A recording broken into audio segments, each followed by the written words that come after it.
O Desespero Humano, Soren Kierkegaard. Livro 3. Personificações do Desespero. Podem-se distinguir abstratamente as diversas personificações do desespero perscrutando os diversos fatores desta síntese que é o eu.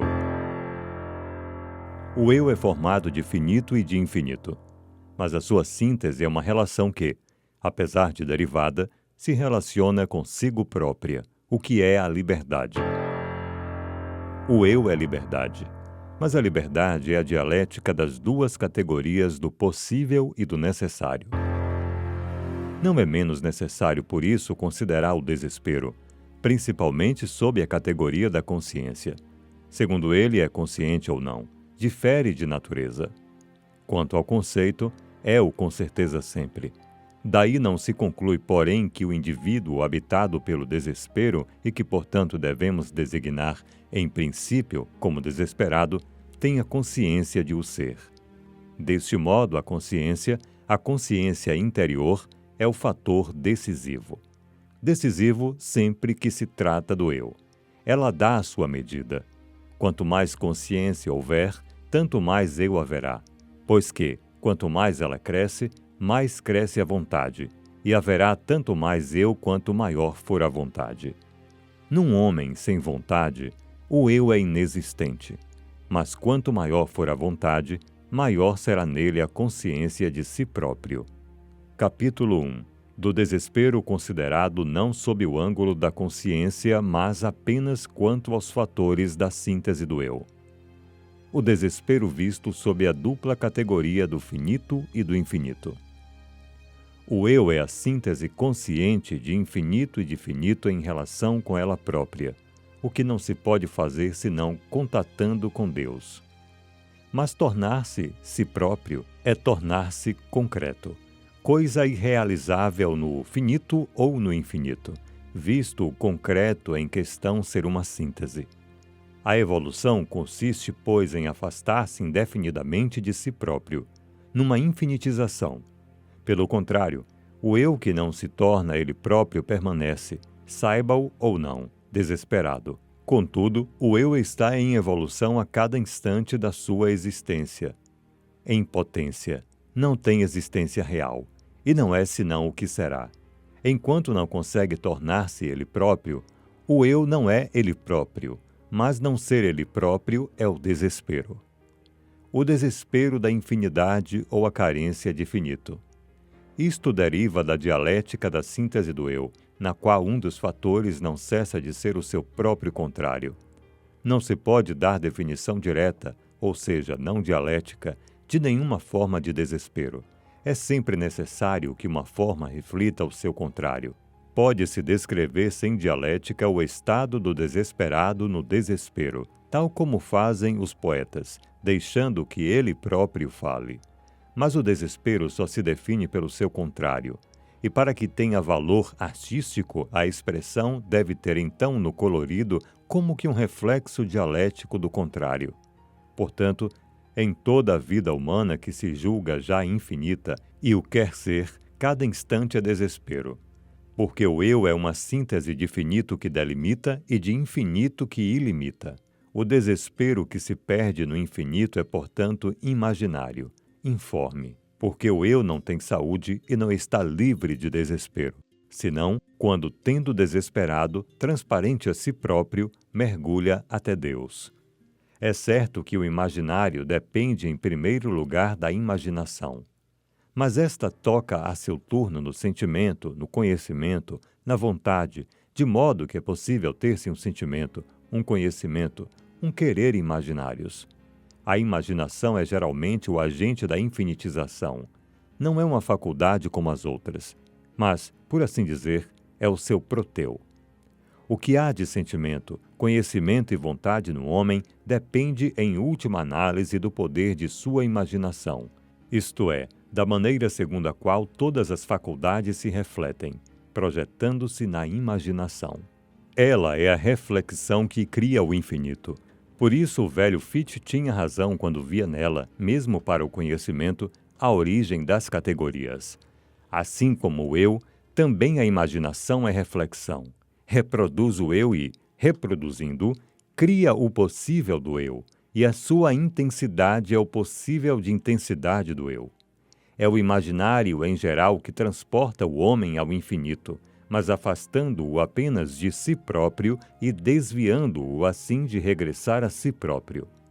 Uma vez que o sentimento se torna imaginário, o eu evapora-se mais e mais, até não ser ao fim senão uma espécie de sensibilidade impessoal, desumana, doravante sem vínculo no indivíduo, mas partilhando não sei que existência abstrata, a da ideia de humanidade, por exemplo. Tal como o reumático que, dominado pelas suas sensações, de tal modo cai sob o império dos ventos e do clima, que o seu corpo instintivamente ressente a menor transformação atmosférica, etc. Assim o homem, com o sentimento absorvido pelo imaginário, cada vez se inclina mais para o infinito, mas sem que se torne cada vez mais ele próprio. Igual aventura se passa com o conhecimento que se torna imaginário. A lei de progresso do eu, neste caso, se também é na verdade preciso que o eu se torne ele próprio, é que o conhecimento vá de par com a consciência e que, quanto mais ele conheça, tanto mais o eu se conheça. De contrário, o conhecimento, à medida que progride, transforma-se num conhecer monstruoso, para edificar o qual o homem desperdiça o seu eu, um pouco como o desperdício de vidas humanas para construir as pirâmides ou de vozes nos coros russos só para produzir uma nota, uma única. Igual aventura ainda com a vontade, quando ela cai no imaginário. O eu cada vez se evapora mais, porque enquanto ela não deixa de ser tão concreta como abstrata, e tal não é o caso presente, quanto mais os seus fins e resoluções têm o infinito como fim, tanto melhor ela permanece simultaneamente disponível, quer para ela própria, quer para a menor tarefa imediatamente realizável. E é então que, infinitizando-se, ela regressa mais, no sentido estrito, a ela própria. É quando está mais longe de si própria, ou mais infinitizada nos seus fins e resoluções, que mais próximo está, no mesmo instante, de realizar essa infinitesimal parcela da sua tarefa, realizável hoje mesmo ainda, nesta hora, neste instante. E quando uma das suas atividades, querer, conhecer ou sentir, se perdeu assim no imaginário, todo eu corre igualmente o risco de nele se perder e, abandonando-se voluntariamente, ou se deixe levar. Nos dois casos, permanece responsável. Leva então uma existência imaginária, infinitizando-se ou isolando-se no abstrato, sempre privado do seu eu, do qual consegue afastar-se cada vez mais. Vejamos o que se passa então no domínio religioso. A orientação para Deus dota o eu de infinito. Mas esta infinitização, neste caso, quando o eu for devorado pelo imaginário, apenas conduz o homem a uma embriaguez no vácuo. Poder-se-á achar, deste modo, insuportável a ideia de existir para Deus, não podendo o homem regressar ao seu eu, tornar-se ele próprio.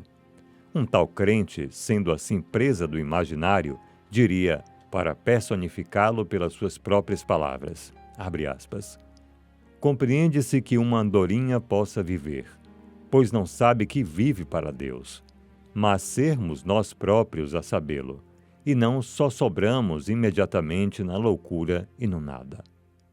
Mas para alguém que seja assim, presa do imaginário, um desesperado, portanto, a vida pode muito bem seguir o seu curso e, semelhante a de toda a gente, estar plena de temporalidade, amor, família, honras e considerações.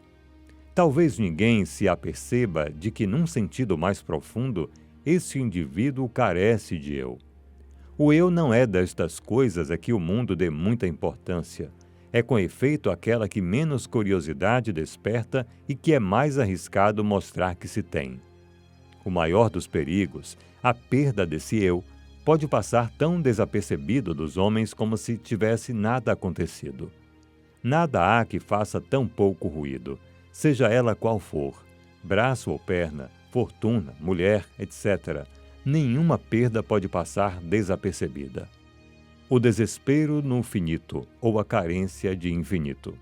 Este desespero, segundo ficou demonstrado, provém da dialética do eu, por causa da sua síntese, um de cujos termos não cessa de ser o seu próprio contrário.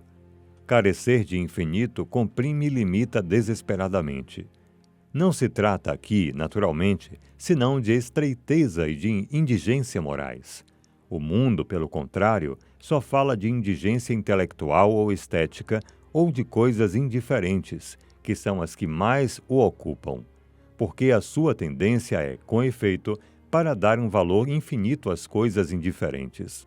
A reflexão de quase toda a gente prende-se sempre às nossas pequenas diferenças, sem que, naturalmente, se dê conta da nossa única necessidade, porque a espiritualidade está em dar-se conta dela. Por isso nada percebem dessa indigência, dessa estreiteza, que é a perda do eu. Perdido não porque se evapore no infinito, mas porque se fecha no finito, e porque em vez de um eu se torna um número, mas um ser humano, mas uma repetição de um eterno zero. Quando se desespera, a estreiteza é uma falta de primitividade. É porque nos despojamos dela, porque espiritualmente nos castramos. A nossa estrutura originária está com efeito sempre disposta como um eu que deve tornar-se ele próprio. E como tal, é certo que um eu tem sempre ângulos, mas daí apenas se conclui que é preciso dar-lhes resistência e não limá-los.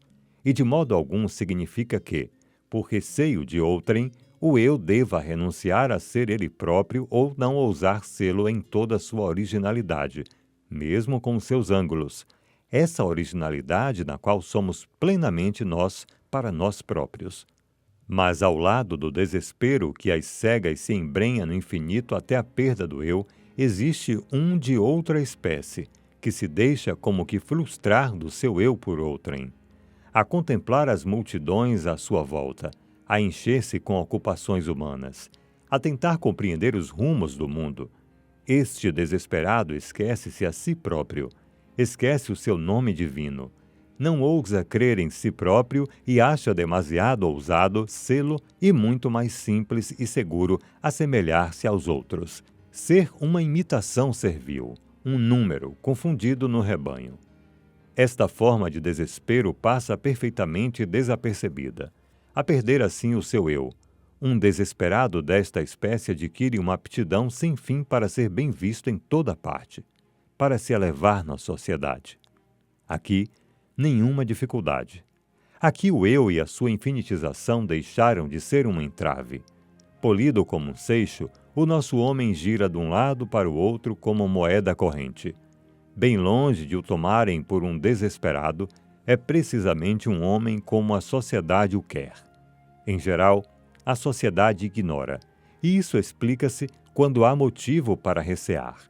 E esse desespero, que facilita a vida em vez de a entravar, não é naturalmente tomado como desespero. Tal é a opinião da sociedade, como se pode ver pela maioria dos provérbios, que nada mais são do que regras de prudência. Assim, o ditado que diz "a palavra é de prata, o silêncio é de ouro", por quê? Porque as nossas palavras, como fato material, podem trazer-nos dissabores, o que é uma coisa real, como se calar-se fosse uma coisa de nada, quando é o maior dos perigos. O homem que se cala fica com efeito reduzido ao diálogo consigo próprio e a realidade não o vem socorrer castigando-o, fazendo recair sobre ele as consequências das suas palavras. Nesse sentido, não, nada custa calar-se. Mas aquele que sabe onde há que temer, receia precisamente mais que tudo qualquer má ação, qualquer crime de uma orientação interior que não deixe vestígios exteriores.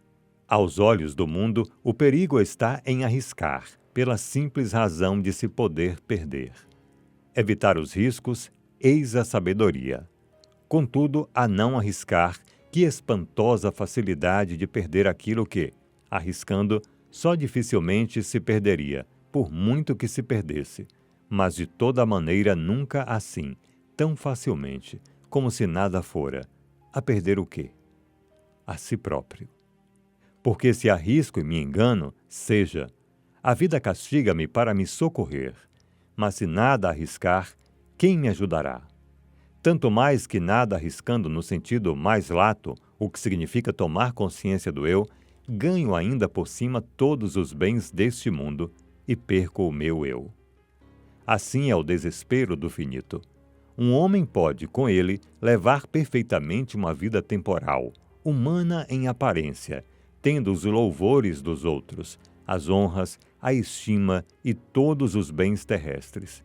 Porque o século, como é costume dizer-se, não se compõe afinal de pessoas desta espécie, isto é, devotadas às coisas do mundo, sabendo usar os seus talentos, acumulando dinheiro, hábeis em prever, etc. O seu nome talvez passe à história, mas terão sido, na verdade, eles próprios? Não, porque espiritualmente não tiveram eu, um eu pelo qual tudo arriscassem, porque estão absolutamente sem eu perante Deus, por muito egoístas que de resto sejam. O desespero visto sob a dupla categoria do possível e da necessidade. O possível e a necessidade são igualmente essenciais para que o eu se transforme. Com efeito, o eu só pode transformar-se sendo livre. Como de infinito e de finito, apeiron peras, o eu tem uma igual precisão de possível e de necessidade. Tanto desespera por falta de possível, como por falta de necessidade. O desespero do possível ou a carência de necessidade. Esse fato, segundo vimos, depende da dialética. Em face do infinito, a afinidade limita. Igualmente, a necessidade exerce no campo do possível a função de reter. O eu, inicialmente, como síntese de finito e de infinito, é dado. Existe kata dinamim, em seguida, para se transformar. Projeta-se sobre o ecrã da imaginação, e é assim que se lhe revela o infinito do possível. O eu, kata dinamim, contém tanto de possível como de necessidade, porque é ele próprio, mas deve realizá-lo. O eu é necessidade, porque é ele próprio, e possível, porque deve realizar-se. Se o possível repele a necessidade e o eu se precipita e perde no possível, sem elo que o prenda à necessidade, temos o desespero do possível. Esse eu torna-se então uma abstração no possível. Esgota-se debatendo-se nele, sem contudo mudar de lugar, pois o seu lugar é a necessidade. Tornar-se ele próprio é com efeito um movimento sem deslocação. Tornar-se é partir, mas tornar-se próprio é um movimento sem deslocação. O campo do possível não para então de crescer aos olhos do eu, e este encontra sempre mais possível, visto que nenhuma realidade se forma. Por fim, o possível tudo abarca, mas é porque então o eu foi tragado pelo abismo. Algum tempo seria necessário para que a mais pequena parcela de possível se realizasse. Mas esse tempo de tal modo se abrevia que tudo por fim se dissolve em poeira de instantes. Os possíveis tornam-se cada vez mais intensos, mas sem que deixem de ser possíveis, sem que se tornem reais. E no real não há de fato intensidade se não houver passagem do possível ao real. E estas fantasmagorias acabam por desfilar com tal rapidez que tudo nos parece possível. E atingimos então esse instante extremo do eu, no qual este não é mais do que uma miragem. Do qual ele carece agora é de real, como também o exprime a linguagem vulgar, quando de alguém se diz que saiu da realidade. Mas ao olhar as coisas mais de perto, vemos que é de necessidade que carece. Porque, a despeito dos filósofos, a realidade não se une ao possível na necessidade, mas é esta última que na realidade se une ao possível. Não é também por falta de força, pelo menos no sentido corrente, que o eu se extravia no possível. O que lhe falta, no fundo, é a força de obedecer, de se submeter à necessidade inclusa no nosso eu, do que se pode chamar as nossas fronteiras interiores. A infelicidade de um eu desta espécie não está em nada ter feito neste mundo, mas em não ter tomado consciência de si próprio, em não se ter apercebido de que este eu é o seu. É um determinado preciso e, portanto, uma necessidade. Em vez disso, o homem perdeu-se deixando que o seu eu se reflita imaginariamente no possível. Ninguém pode ver-se a si próprio num espelho sem se conhecer previamente. Caso contrário, não é ver-se, mas apenas ver alguém. Mas o possível é um extraordinário espelho, que só pode ser usado com a maior prudência. É, na verdade, um espelho ao qual podemos chamar mentiroso. Um eu que se olha no seu próprio possível só é semi-verdadeiro, porque nesse possível está muito longe de ser ele próprio, ou o é parcialmente. Ainda não se pode saber o que de futuro decidirá a sua necessidade. O possível lembra a criança que recebe um convite agradável e diz logo sim. Resta saber se os pais darão licença, e os pais desempenham um papel da necessidade. O possível contém de fato todos os possíveis e, portanto, todos os desvarios, mas principalmente dois. Um em forma de desejo, de nostalgia, e o outro de melancolia imaginativa, esperança, receio ou angústia. Como aquele cavaleiro, tão falado nas lendas, que subitamente vê uma ave rara e teima em persegui-la, julgando-se a princípio prestes a atingi-la. Mas a ave de novo se distancia até o cair da noite, e o cavaleiro, longe dos seus, perdido na solidão, já não sabe o caminho. Assim é o possível do desejo. Em vez de reportar o possível à necessidade, o desejo persegue-o até perder o caminho de regresso a si próprio. Na melancolia, sucede o contrário de maneira idêntica. O homem possuído por um amor melancólico empenha-se em perseguir um possível da sua angústia, que acaba por afastá-lo de si próprio e o faz morrer nessa angústia, ou nessa mesma extremidade na qual ele tanto receava perecer. O desespero na necessidade, ou a carência de possível. Suponhamos que transviar-se no possível se compara ao balbuciar infantil.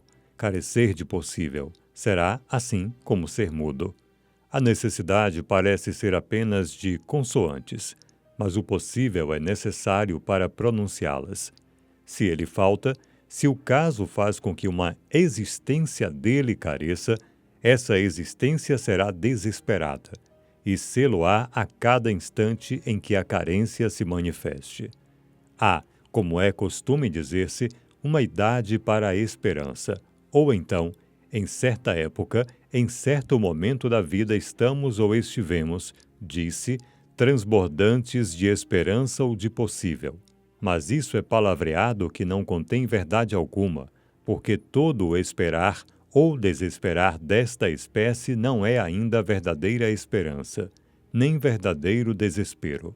O critério ei-lo: a Deus tudo é possível. Verdade de sempre, e portanto de qualquer instante. É um estribilho cotidiano, e que todos usam sem pensar no que significa, mas a expressão só é decisiva para o homem que esgotou todas as possibilidades, e quando nenhum outro possível humano subsiste. O essencial para ele é então saber se quer crer que a Deus tudo seja possível, se ele tem a vontade de acreditar nisso. Mas não será a fórmula mais própria para perder a razão? Perdê-la para ganhar Deus é o próprio ato de crer.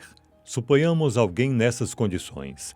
Todas as forças de uma imaginação apavorada lhe mostram não sei que intolerável horror. E é esse que o ameaça. Aos olhos dos homens, a sua perda é caso decidido.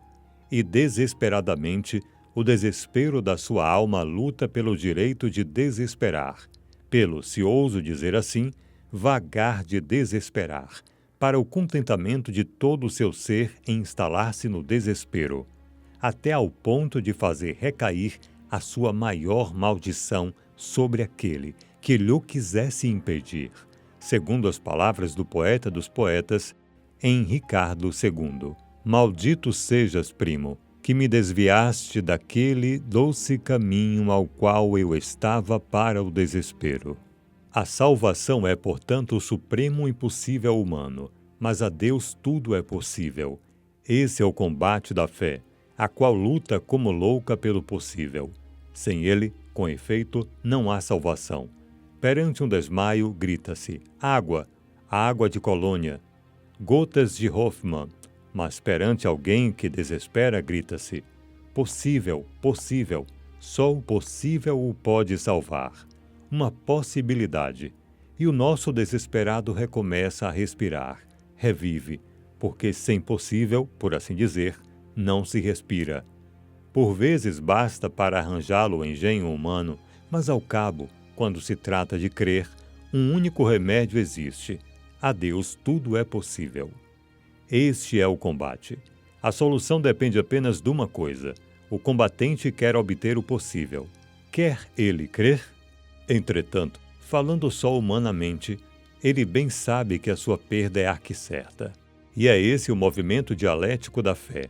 Ordinariamente, o homem limita-se à esperança, ao provável, etc., contando que isto ou aquilo não lhe virá a acontecer, que em seguida venha o acontecimento e ele morre.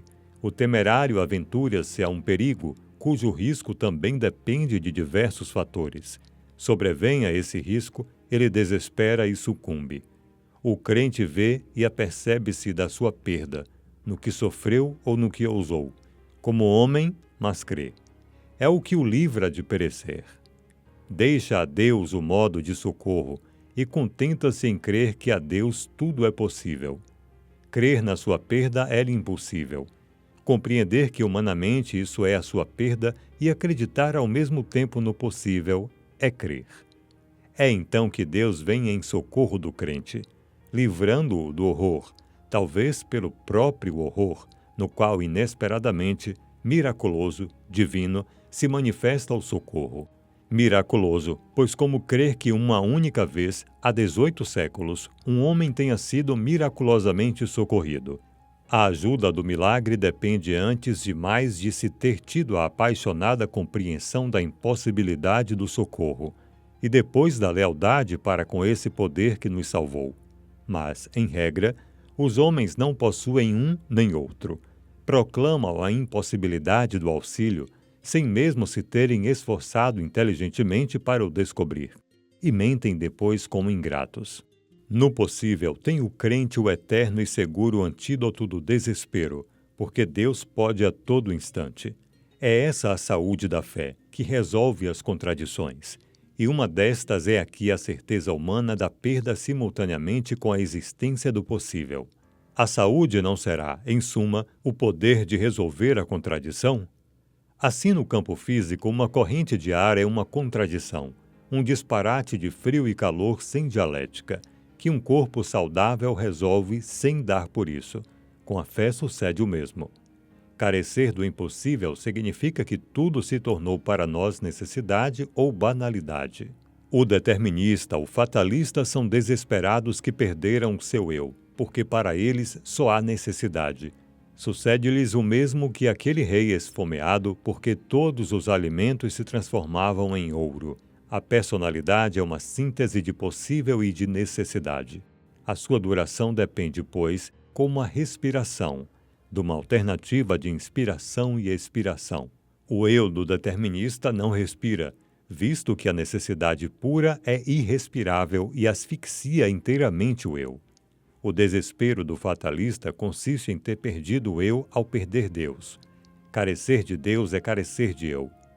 O fatalista vive sem Deus, ou melhor, o seu é a necessidade, pois que tudo sendo possível a Deus, Deus é a possibilidade pura, a ausência de necessidade.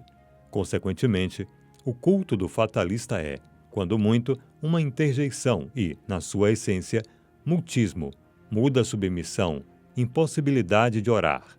Orar é ainda respirar, e o possível está para o eu assim como para os pulmões o oxigênio. Como não se respiram o oxigênio ou o azoto isolados, tampouco a prece se alimenta isoladamente de possível ou de necessidade. Para orar é necessário um Deus, um eu, e possível, ou um eu e possível no seu sentido sublime, porque Deus é o absoluto possível, ou, por outras palavras, a possibilidade pura é Deus. E só aquele que um tal abalo fez nascer para a vida espiritual, compreendendo que tudo é possível, só esse tomou contato com Deus. É porque a vontade de Deus é o possível que podemos orar. Não o poderíamos se ele fosse apenas necessidade e, por natureza, o homem não teria mais linguagem do que o animal. As coisas passam-se de modo um pouco diferente com os filisteus, com a sua banalidade. Também ela carece principalmente de possível. Se no determinismo e no fatalismo o espírito desespera, aqui está ausente, mas a carência de espírito ainda é desespero. Vazio de qualquer orientação espiritual, o filisteu permanece no domínio do provável, no qual o possível encontra sempre um refúgio. Deste modo, não resta ao filisteu probabilidade alguma de descobrir Deus. Sem imaginação, como sempre, ele vive ao correr dos acontecimentos, nos limites do provável, no curso habitual das coisas, numa certa soma banal de experiência, e que importa que seja negociante de vinhos ou primeiro-ministro.